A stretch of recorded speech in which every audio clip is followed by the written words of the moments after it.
4-5, Quadratic Equations. So in this section, our objectives are to solve quadratic equations by factoring, to solve quadratic equations by graphing. And our essential understanding is that to find the zeros of a quadratic function in standard form, y is equal to ax squared plus bx plus c, we are going to solve the related equation 0 equals ax squared plus bx plus c. So instead of having our normal quadratic equation in standard form, set it equal to y, we should know how to factor this, right? Depending on whether that's a number, depending on what the factors of that are, depending on what my middle term is, right? We should remember how to factor a quadratic in standard form. Gave you a lot of problems on that, okay? Now all we're going to do is we're going to set it equal to 0 and add one more step to solve the related equation. Let's do a little quick warm-up to refresh some memory about how parabolas work. When we look at this parabola, there should be 3 points that are interesting to you, that are the important points. We have B, which is the vertex of this parabola that opens down, and we have A and C, which are our two x-intercept points.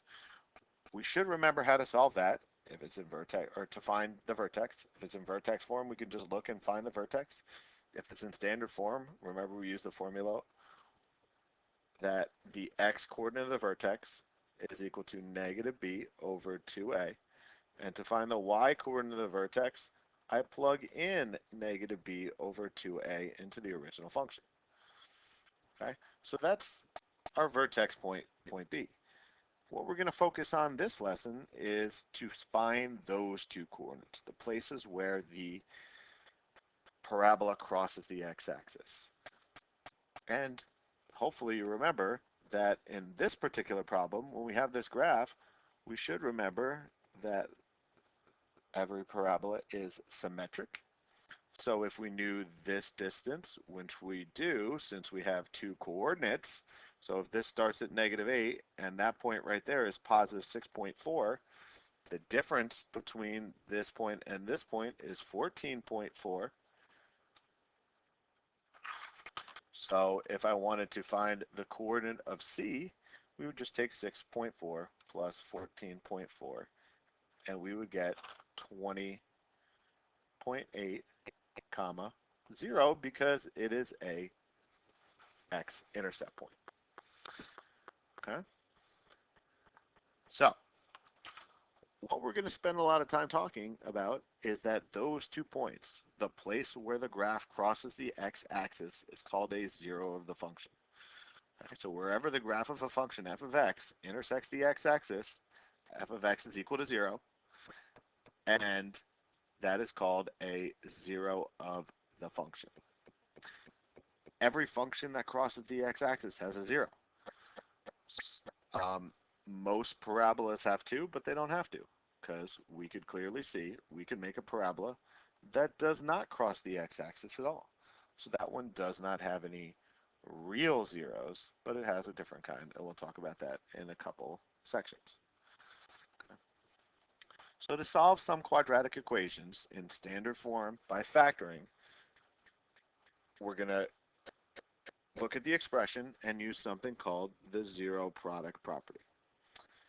Basically, the zero product property says that if we have two numbers, a and b, and if we multiply them together and get 0, then one of them, either a or b, has to be 0. Think about this.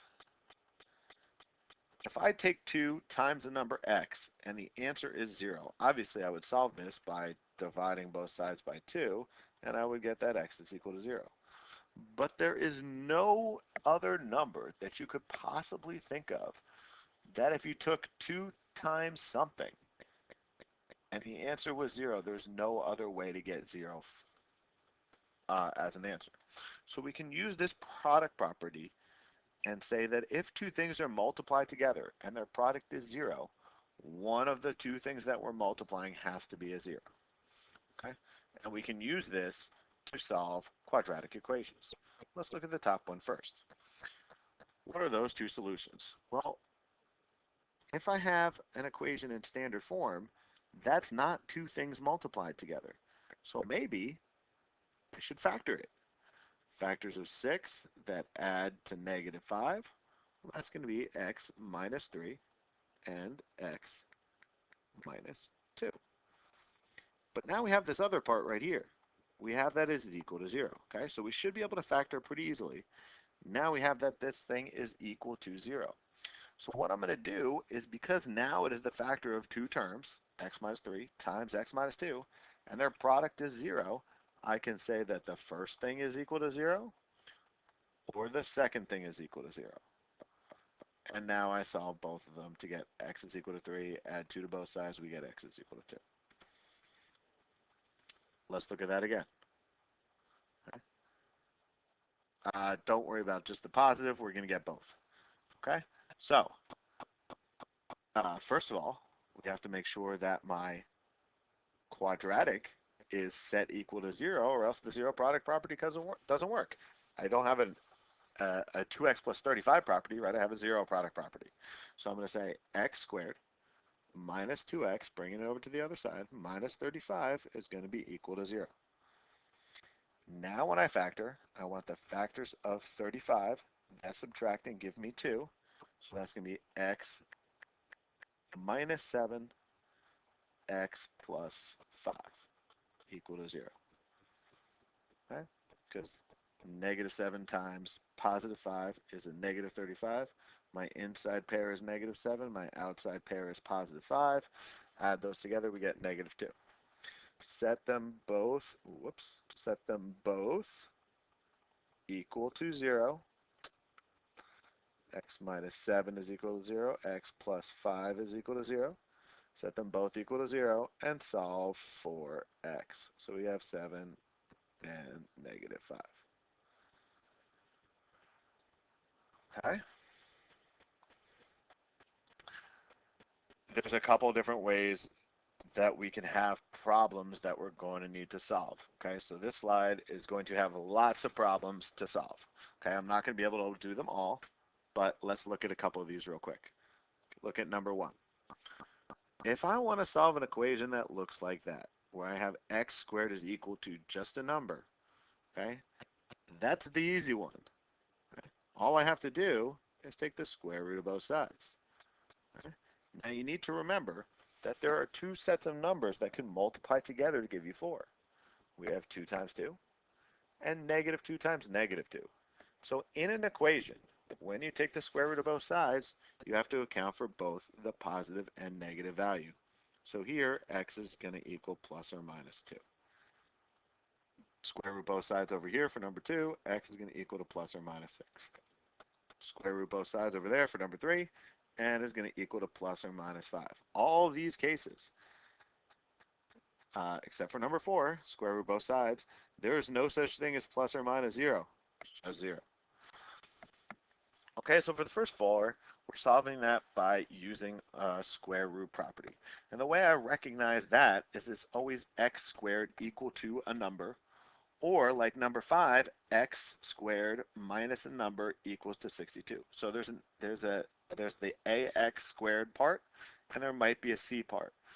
Okay, you don't have to set these equal to 0 to solve. Okay, it's in fact easier just to take the square root of both sides. You could, however, if you wanted to, let's look at number 1 again. If I wanted to, I could set that equal to 0, factor, because that is the difference of two perfect squares, and then solve each one. So here x is equal to negative 2, here x is equal to 2. But we don't have to go through all that. We can just take the square root of both sides. Okay, so for number 5, okay, again, I could set this equal to 0, or realizing that it's just an a and a c term, I could just add 2 to both sides. X squared is equal to 64, and then take the square root of 64, which is going to be 8, so x is equal to plus or minus 8. Okay. Let's jump to number 7. Okay, so the first thing I'm going to do is subtract 5. So that's 7r squared is equal to 21. Divide both sides by 7. r squared is equal to 3. So now you might be thinking, well, I can't take the square root of 3, but sure you can. When I take the square root of both sides, r is going to be equal to plus or minus square root of 3. And we can just leave my answer just like that. Okay? So your answers might not work out perfectly, but they're still going to give you, that is a real number answer. It's irrational, but it's still two answers. It is in fact 1.7. Okay? So if you get a weird number like that, feel free to leave it in radical form, depending on what Math Excel tells you to do. Okay, try 6 and try 8. Let's move on to some different types of problems. Okay, so when we look at these problems right here, you notice that they're already factored for you. That's good. Okay, so when we're looking at these, all we have to do is set each factor equal to 0. Let's jump to 11 first. Okay, so we have a minus 2 is equal to 0, so a is equal to 2. A plus 3 is equal to 0, so a is equal to negative 3. When they're factored already, that's all you have to do. Okay, let's go back to number 9. The factors look a little bit different. That is one factor. That's the other factor. So my first factor says n is equal to 0. That's it. It's just n is equal to 0. The second factor says 8n plus 1 is equal to 0. So I subtract 1 from both sides and get 8n is equal to negative 1.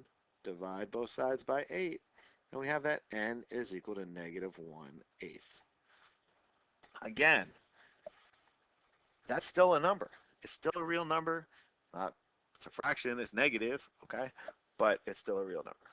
Which brings us to a nice shortcut that you can think about is if we look at my factor, all I have to do is change the sign and divide by whatever number is in front of a, and that will be my answer. So for instance, because both of those have just a p, right, we can say that p is equal to negative 2, just change the sign, and p is equal to 4. Okay, and if you have to write it out, if you have to set them both equal to 0 and solve it, that's fine as well. Okay, for 12, we can say that v is equal to negative 3 over 2, change the sign, divide by this, and v is equal to 7. Okay. Where this gets a little bit harder is if we have problems like these, where now you actually have to solve something or factor something yourself. Okay, let's do a few of these. So when we just have the a term and the b term, the only thing we can do is factor out a common factor. So that's k times k minus 6 is equal to 0.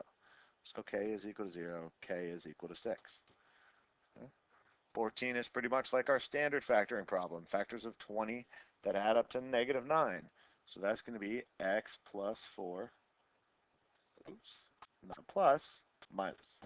X minus 5 is equal to 0. Both signs are the same, both signs are negative. So that makes x equal to a positive 4 and a positive 5. Okay, 15 is the same as 13. Factor out of v, and we're left with v minus 8 is equal to 0. So v is equal to 0, v is equal to 8. The rest are kind of the same. 16 is set equal to 0 already. So all we need is the factors of 24 that add up to 10, which is going to be x minus 6, x minus 4. Oops. X minus 4 is equal to 0. And so x is equal to 6, x is equal to 4. However, for the rest of them, okay, you should see that they're both set equal to a number. So the first thing you should do, let's do 20. The first thing you should do is add 2 to both sides, okay, to make sure that you have v squared minus 12v plus 32 is equal to 0. You want to make sure that your factors are equal to 0 before you start to factor. Factors of 32 that add to 12 are going to be v minus 8, v minus 4 is equal to 0. So v is going to be equal to 8 and v is equal to 4. Okay? So none of those factoring problems were too difficult. Okay? Remember that if there's a number in front of x squared, then you're going to have a little bit more trouble factoring. Okay? Let's look at a graph. So what are the solutions to the quadratic equation 2x squared plus 7x equals 15? Okay? So if you had access to a graph, all you would have to do is graph it and see where it crosses the x-axis. But we have a graph right over here, but let's wait a minute to look at that, and let's try to actually solve it by factoring. So we go 2x squared plus 7x minus 15 is equal to 0. Okay? We can use the AC method, or we can use the factor, guess, and check method. Okay? I'm going to use the factoring method. So my factors of 2 are 1 and 2. My factors of 15 are 1 and 15, 3 and 5. Right? So I know I'm going to have a 2x and an x. Now here, I have to figure out how I can get these two factors over here with these two factors over here to multiply together and get the answers to subtract to 7. Well, I see that I want to take 2 times 5, which is 10, 1 times 3, which is 3, and subtract 3 with a positive 10 to get my answer. So I want 2 times the 5, which means it goes over there, and I want that to be positive. And I want the 1 times the 3 to go there, and I want that to be negative. Set that equal to 0 still. And I can see that x is going to equal to 1.5, 3 over 2, 1.5, and x is going to be equal to negative 5. And if I look at my graph, I can see that those happen to be my intercept points, negative 5 and 1.5. Down there's my vertex. If I wanted to calculate my vertex, don't forget how to do that. We would say that x is equal to negative 7 over 4, which is 1.75. And then I would take that and plug it back in to x to get negative 21.13.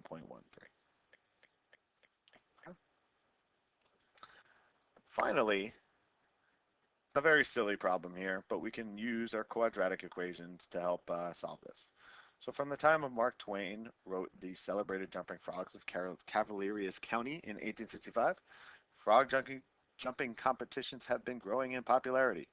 The graph shows a function modeling the height of one frog's jump, where x is the distance in feet from the jump start.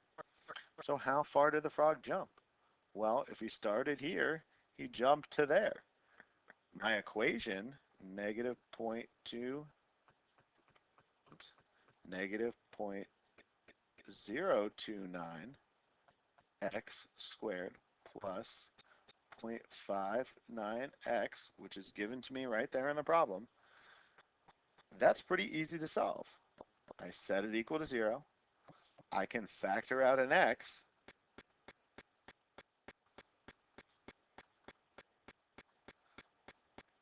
and all I have to do is say that x is equal to 0. That's that point right there. That's the start of the jump. This is the point I really care about.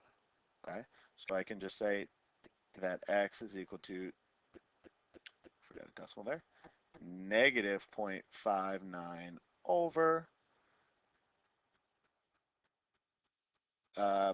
negative 0.029. And working that out on a calculator, 0.59 divided by 0.029 gives me about 20. And if I look at the graph of this situation, not that, the graph, not that, the graph, oh, I can't seem to grab the graph. There it is. If I look at the graph of this line, I can clearly see that the function starts at 0, 0, finishes at about 20.3, and it has a height of the jump of 10 feet. Right, feet? Yeah, in feet. So that's 10 feet jumps up 10 feet, or at 10 feet, he goes up 3 feet tall, and he lands 20 feet away. Okay. Silly question, but we can use the graph to help us see the points. Okay. Don't worry about that. This is a very good problem, one that I tend to use a lot, and let's see how it works. So use a rectangular piece of cardboard measuring 20 by 30. So this is 20, that was 30, from there to there, and from there to there, to construct a box. You cut squares with sides x inches from each corner of the piece of cardboard, and then fold up to make this box right here. Okay. Write a function a representing the area of the base of the box. Well, area is the length times the width. Okay. But this is not 30 and that's not 20 because we took a piece off. So my area is going to be equal to, well, it started at 30 times 20, but then I took off x there and x there in order to cut the corners out to make this box. So this is going to be 30 minus 2x for my length, 20 minus 2x for my width. What is a reasonable domain for this function? Well, it doesn't make sense to be able to cut negative inches off of a box. So my domain is going to be from 0, and we can't keep going till infinity, right? Eventually we're going to run out of box to cut. We're going to run out right there first. So my domain is going to be from 0 is less than or equal to x is less than, well, let's say less than, because we can't cut 0 out because then we wouldn't get a box, and is less than 10, because if I put 10 into that function right there, this would turn into 0 and I would not be able to have a box. I would have no more width. Whoops. Write an equation of the area of the base if the area of the base must be 416.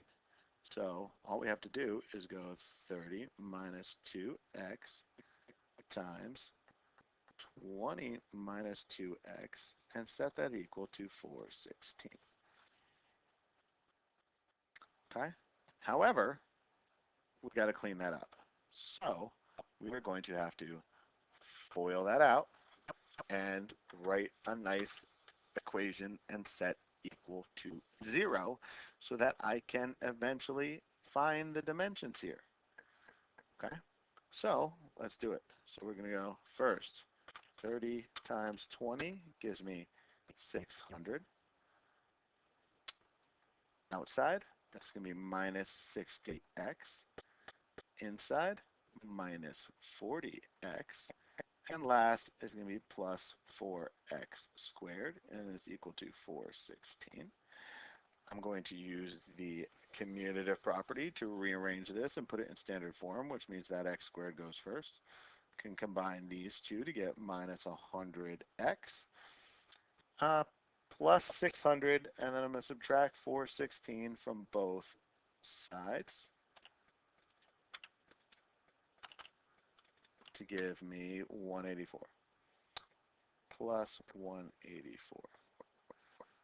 Okay, I could try to factor that the way it is, but hopefully you notice that I can divide everything by 4. And when you're factoring out a common factor in an equation, it's much better because I divide everything by 4 over here, and I divide 0 by 4 on the right-hand side, and guess what? The 0 cancels out. It's still 0. 0 divided by 4 is still 0. So we have x squared minus 25x plus 46 equal to 0. Okay, and now that I don't have a number in the front there, this is a little bit easier to factor. The factors of 46 that add to 25. I'm not sure what it is off the top of my head, so let's list them. 1 and 46, no. 2 and, oops, 46 divided by 2 is going to be 23. Oh, there it is. Good. So this factors into x minus 2, x minus 23 is equal to 0. Well, both of those are answers. However, if I look, I can't plug 23 into this function. It would be too big. So the answer is going to be x is equal to 2. And then that is not the dimensions. Okay, that's just x. The dimensions of this box are what happens when I plug 2 into this. So it's 30 minus 2 times 2, that's 4, so it's 26 by, usually put an x to make by, right? When we're talking about dimensions, length by width, 26 by 16. Those are my dimensions, length and width. So there's a lot to this problem, but it's pretty good, and I tend to use it a lot on the homework, quiz, test, whatever. Okay? So our lesson check, I'll try to go through this at the end of each one, so make sure you know how to solve by factoring, right? This is the difference of two perfect squares, so that's going to be x plus 3x minus 3, so it's going to be plus or minus 3. Or we could add 9 to both sides and take the square root. My equation is in this form right here. Add 36, set it equal to 0 and factor. Factor number 3, let's do number 3. 3x squared minus x minus 2 is equal to 0. So when I build my factors, I know that the first ones have to be 3x and x because there's no other factors of 3. And now I need the factors of 2 times the factors of 3 that subtract to negative 1. So I want the 2 there, I want the 1 there, and I want this to be negative, so I put a negative there and a positive there because I know both signs have to be different because of that sign right there, which means that x is equal to negative 2/3 and x is equal to 1. Okay? Don't worry too much about solving by graphing. If you happen to have a graph, then all you're doing is looking for the place where it crosses the x-axis. 6, vocabulary. If 5 is a 0 of the function, what's the value of b?